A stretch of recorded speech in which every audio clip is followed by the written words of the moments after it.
사도행전 17장 1절부터 9절까지의 말씀입니다. 신약성경 217쪽 사도행전 17장 1절부터 9절까지의 말씀입니다. 제가 한 절 여러분이 한 절 교독하시고 마지막 9절 말씀은 함께 보도록 하겠습니다. 그들이 암비볼리와 아볼로니아로 다녀가 데살로니가에 이르니 거기 유대인의 회당이 있는지라.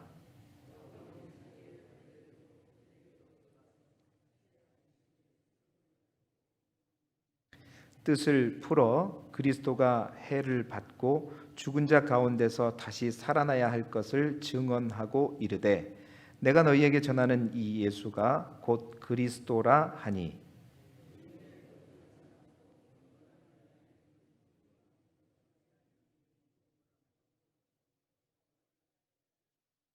그러나 유대인들은 시기하여 저자의 어떤 불량한 사람들을 데리고 때를 지어 성을 소동하게 하여 야손의 집에 침입하여 그들을 백성에게 끌어내려고 찾았으나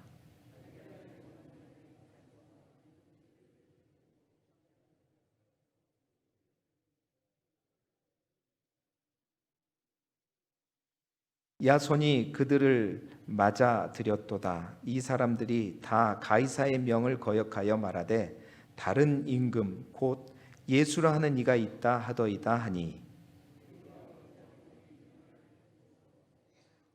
함께 보겠습니다. 야손과 그 나머지 사람들에게 보석금을 받고 놓아 주니라. 아멘. 할렐루야. 오늘 이 밤에도 전도에 미련한 것이라는 제목으로 사도행전의 말씀을 또 이어가도록 하겠습니다. 자, 우리가 잠깐 또 성경 퀴즈를 하느라고 또 잠깐 잊어버렸으니까 잠깐만 16장에 관한 얘기를 하자면 성령의 인도하심을 받고 이제 유럽 마게도냐를 향한 바울 일행의 발걸음이 이제 16장에 기록되어 있었습니다. 16장은 사도행전 16장은 세 개의 사건을 중심으로 이제 선교 사역들이 이루어지는 것을 기록하고 있는데 첫 번째 사건은 빌립보를 중심으로 세 개의 사건이 일어나는데 첫 번째 에피소드는 뭐냐면 루디아를 만나게 된 것이고 또한 두 번째는 귀신 들린 여종, 점치는 여종이 있었습니다. 그 여종의 이제 귀신을 쫓아내는 사건이 있었고 또 세 번째로는 그 사건으로 인해서 바울과 실라가 어떻게 해요? 빌립보 감옥에 투옥되는 사건입니다. 그 세 가지 사건을 통해서 우리가 16장을 기억해 보시면 하나님께서 그 첫 번째 빌립보에서의 사역의 시작은 열리는 은혜와 풀리는 은혜를 허락하셨다라고 우리가 함께 말씀을 나누었죠. 마게도냐로 가는 바닷길이 열렸고 또한 그 가운데 막막한 그곳에 유대인의 회당도 없는 그 빌립보 그 성에서 한 여인 루디아라고 하는 여인의 마음의 문을 하나님께서 열어주셨고 마음의 문만 열는 것이 아니라 그 루디아가 부자였잖아요. 뭐까지 열렸다? 집 문도 열었다. 그래서 루디아가 그 자기 집 문을 활짝 열고 바울 일행을 자기 집에서 거주하게 했죠. 그러면서 그 루디아의 집 거기로부터 시작해서 무슨 교회가 시작되었어요? 빌립보 교회가 시작되었고 그 빌립보 교회를 중심으로 이제 유럽의 복음의 문이 열리기 시작했었습니다.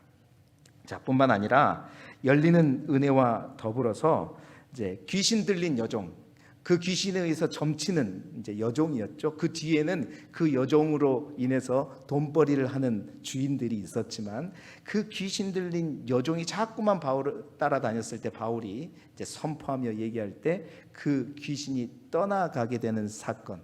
이것으로 인해서 그 주인들이 이제 화가 나서 결국은 어떻게 했어요? 이제 바울과 실라를 이제 옥에 넣게 되는 고발하는 사건이 일어났죠. 자, 풀리는 은혜. 귀신에게 갇혀 있던 그 어린 여종이 귀신으로 결박으로부터 악한 영의 결박으로부터 풀려나는 그러한 은혜가 있었고 비록 그 사건으로 인해서 바울과 실라가 깊은 옥에 쇠고랑을 차고 이제 갇혀 있었지만 어떻게 했어요?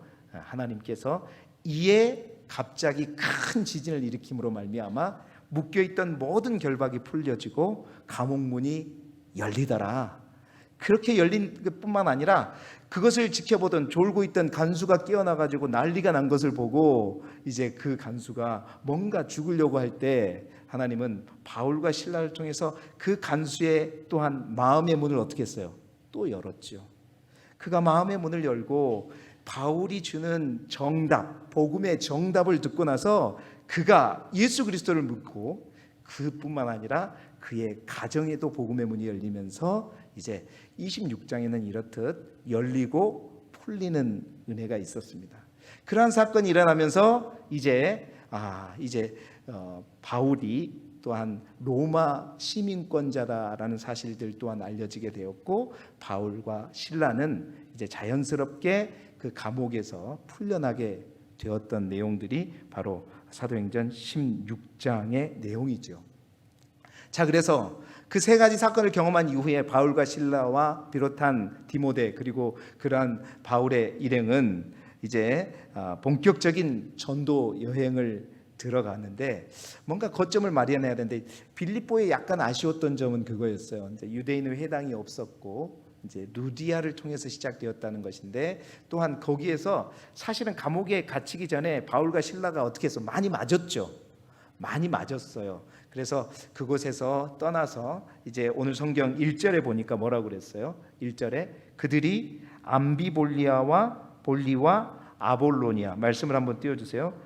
다녀가 데살로니가에 이르니 거기 유대인의 회당이 있는지라라고 되어 있죠. 자, 지도를 한번 보시게 되면 우리 지도를 한번 볼까요?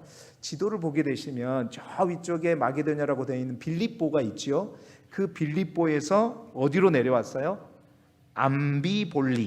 암비볼리를 거쳐서 이제 아볼로니아를 거쳐서 이제 여기에서는 어떤 특별한 사역을 했다고 기록하지 않아요.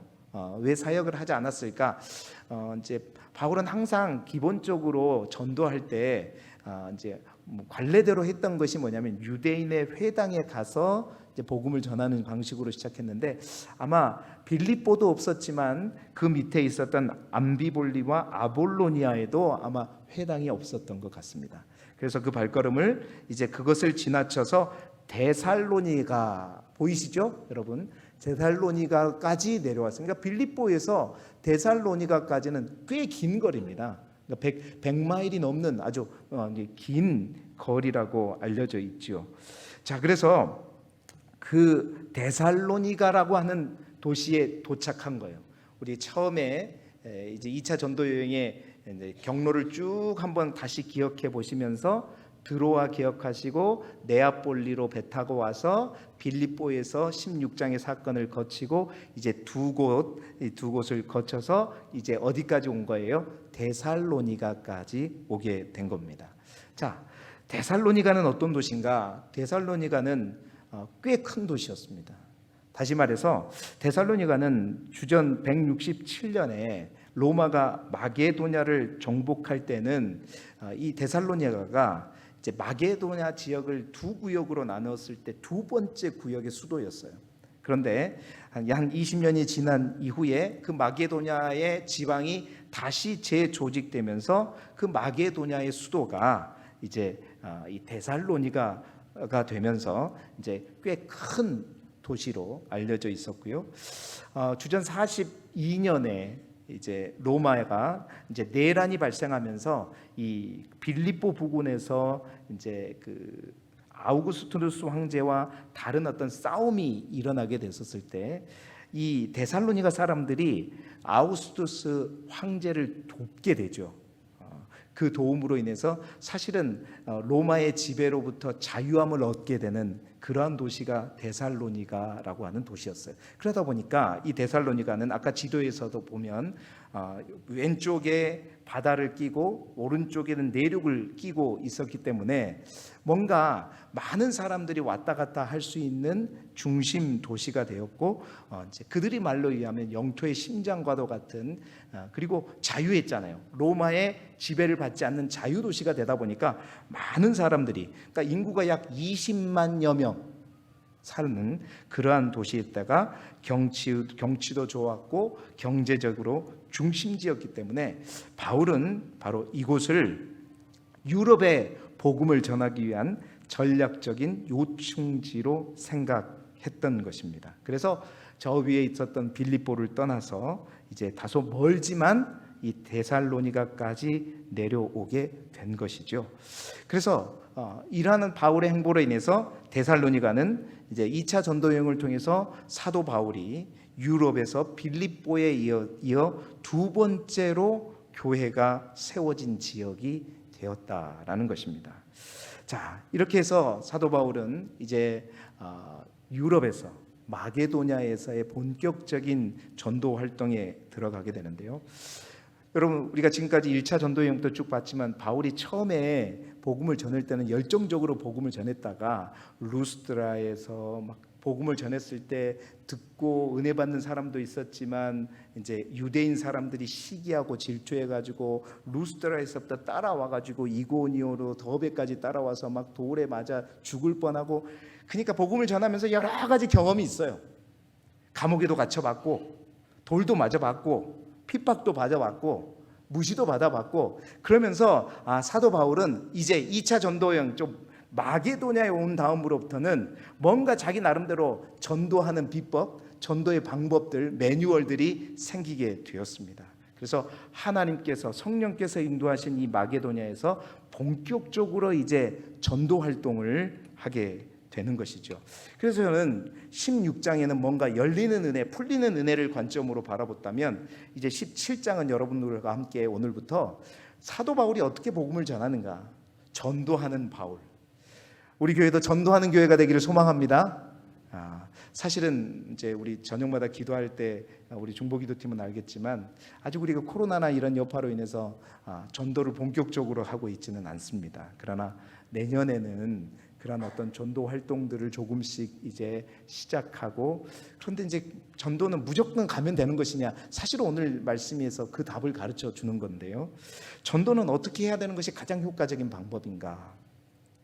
자, 요즘에는 제가 서울에 안 살아봐서 모르겠지만 10년 전에 서울에만 살 때 해도 여러분 서울 지하철 안이나 플랫폼에 보게 되면 이제 딱 피켓 들고 전도하는 사람 있죠. 여기다 목에다 걸고 뭐라고 적혀져 있죠?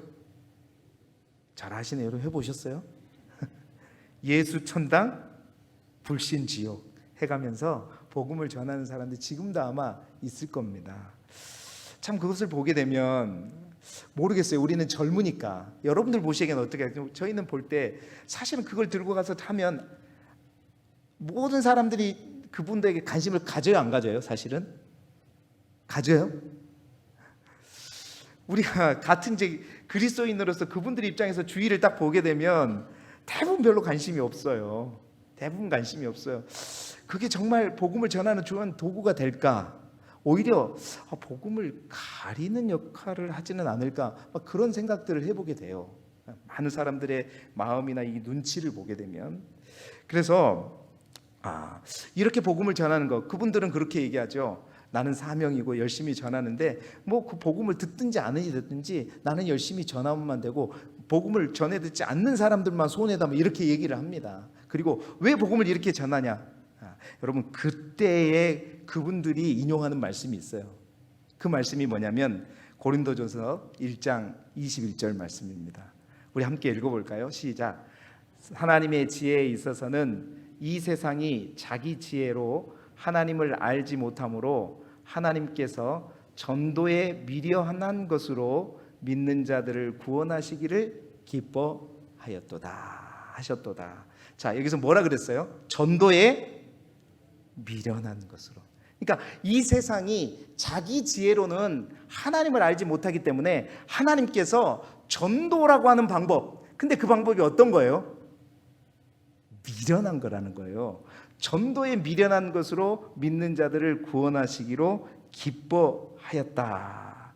자, 그래서 그 사람들이, 세상 사람들이 보기에 우리가 이렇게 행하는 거, 이렇게 아무도 쳐다보지도 않고 관심 갖지도 않고 오히려 무시하는 것 같은 거 미련한 방법이지만, 하나님은 이러한 미련한 방법으로 복음을 전하게 하셨다. 이제 이렇게 하면서 이 고린도전서 1장 21절 사도 바울이 고린도 교회에 이제 전도할 때에 하나님께서 믿는 자를 어떻게 구원하신가에 대한 이 말씀을 인용하면서 얘기를 많이 해요. 여러분, 전도는 미련한 것입니까? 그래서 오늘은 제가 이 말씀에 대한 오해와 더불어 왜 사도 바울은 전도를 미련한 것이라고 또 표현했었을까? 사도 바울의 전도하는 모습 17장에 기록된 마게도냐 지역이죠. 마게도냐의 대표적인 지역이 오늘 데살로니가, 그 다음에 그 밑에 있던 베레아, 고린도에 있는 아덴에 이르기까지 17장에 있어서의 사도 바울의 전도 활동을 통해서 바울이 받은 전도에 미련한 것이란 말이 어떤 말의 의미인가?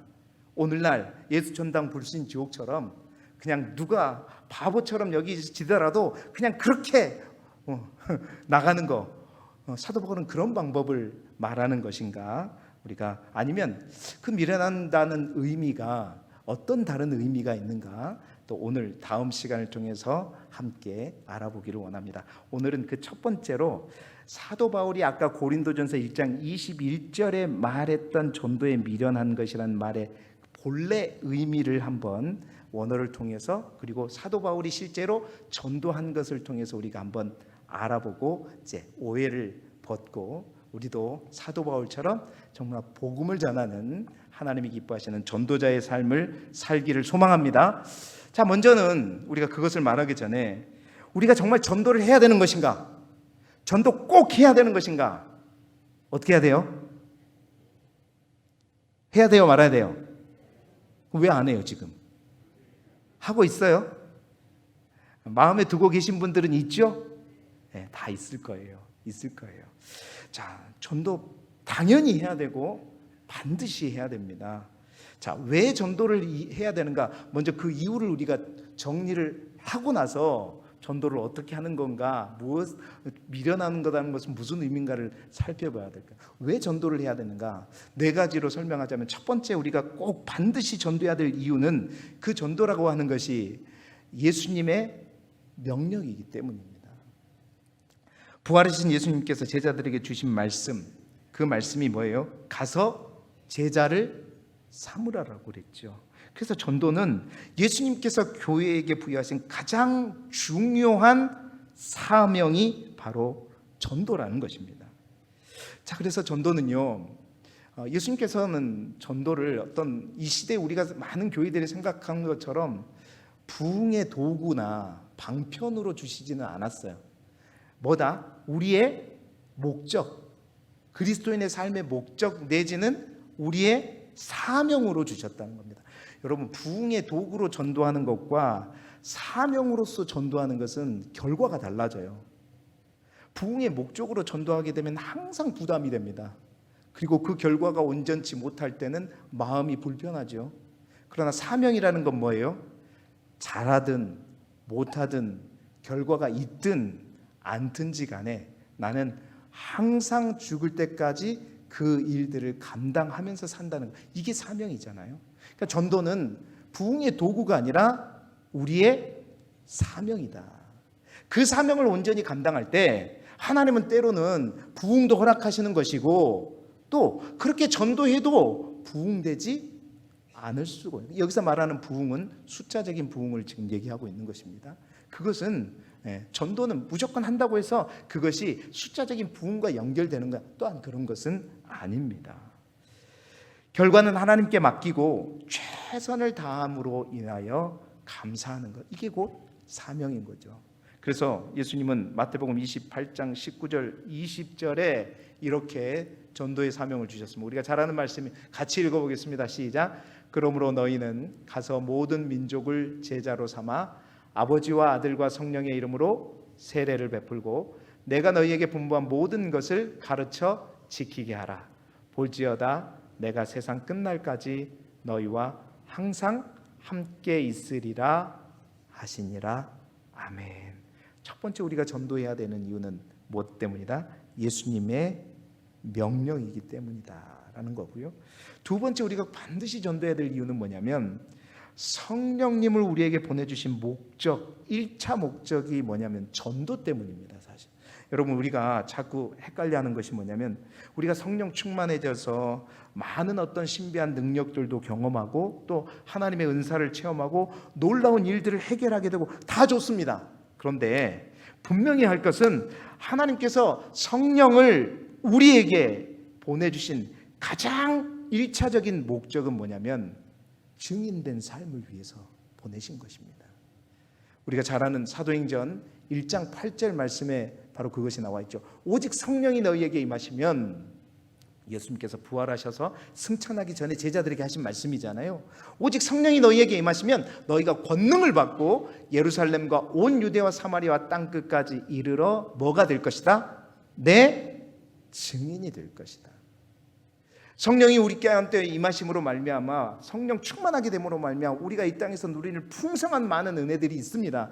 그런데 그것보다 더 먼저 성령을 이 땅에 우리에게 보내주신 목적, 1차적인 목적은 무엇이냐? 바로 전도 때문이죠. 증인된 삶을 살게 하시기 위해서라는 겁니다. 그렇습니다. 왜 우리가 반드시 전도해야 하나? 성령을 주신 1차적인 목적이 전도이기 때문이에요. 세 번째는 뭐냐면 하나님이 계획하신 구원의 방법이기 때문입니다. 전도라는 것이요. 하나님이 전도를 통해서 사람들을 구원하기로 결정하신 것이죠. 이 말은 우리가 전도하지 않을 때, 복음을 전하지 않을 때, 그 때를 놓칠 때 하나님의 계획은 그만큼 늦어질 수밖에 없다는 거죠. 아까 우리가 봤던 고린도전서 1장 21절에 그래서 사도 바울은 전도에 미련한 것으로 믿는 자들을 구원하시기를 하나님이 기뻐하신다라고 말하고 있습니다. 마지막으로 또한 우리가 반드시 전도해야 될 이유는 전도하는 것을 하나님이 무엇보다도 기뻐하시기 때문이죠. 기뻐하시기 때문입니다.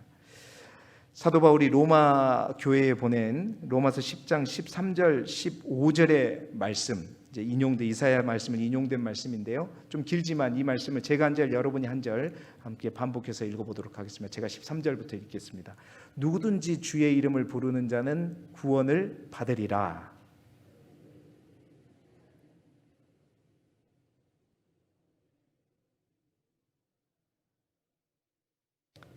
15절 같이 읽겠습니다.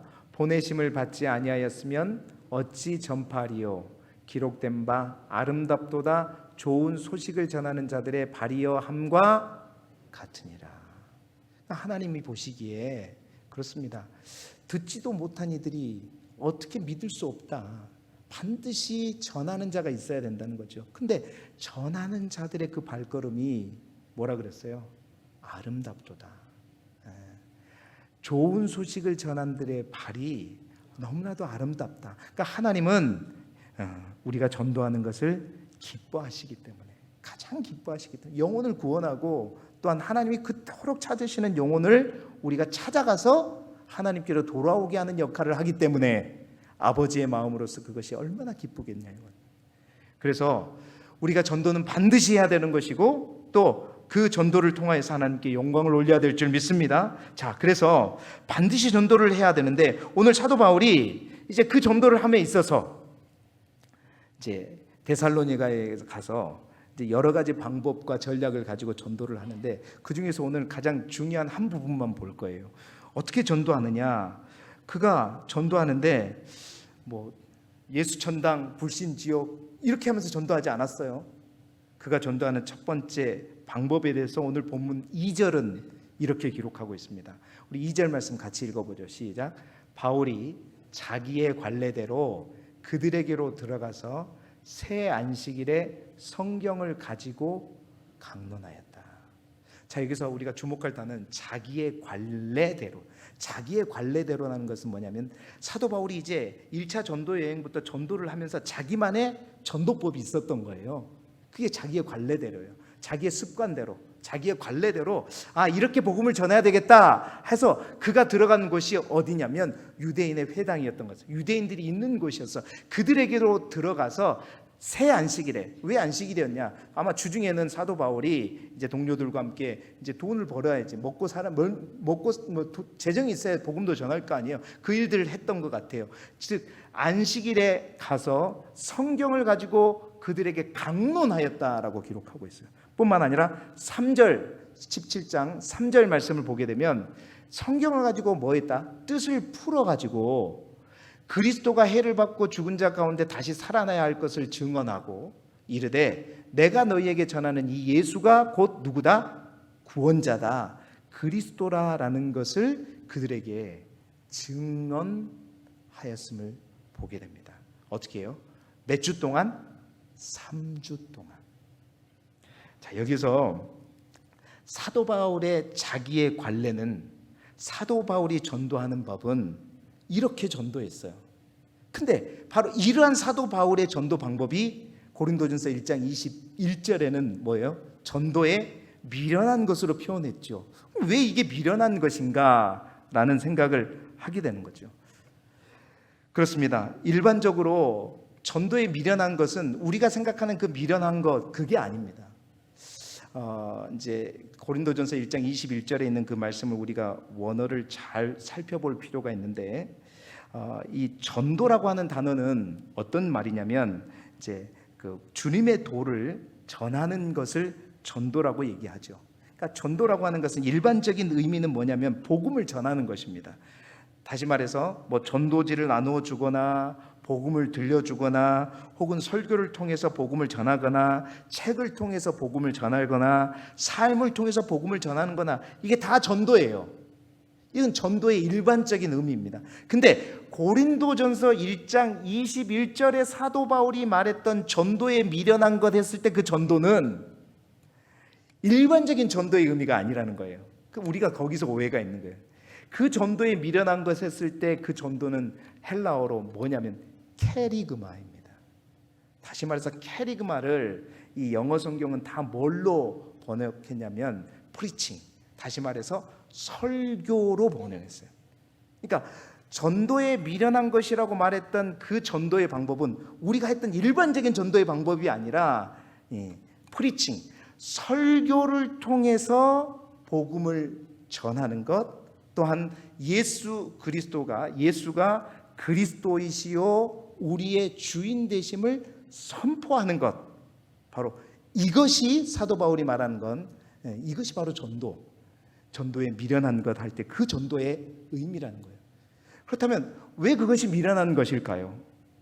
왜 설교와 왜 선포가 미련한 방법이라고 사도 바울은 얘기한 걸까요? 이 표현은 그렇습니다. 설교라고 하는 것이 사람이 보기에, 세상 사람들이 보기에는 미련해 보이는 방법이라는 거예요. 사람들은 어떠한 뭔가를 전하고자 할 때 여러 가지 방법을 통해서 예를 들어서 사람을 감동시키거나 사람을 설득하거나 사람을 이해시킬 수 있죠.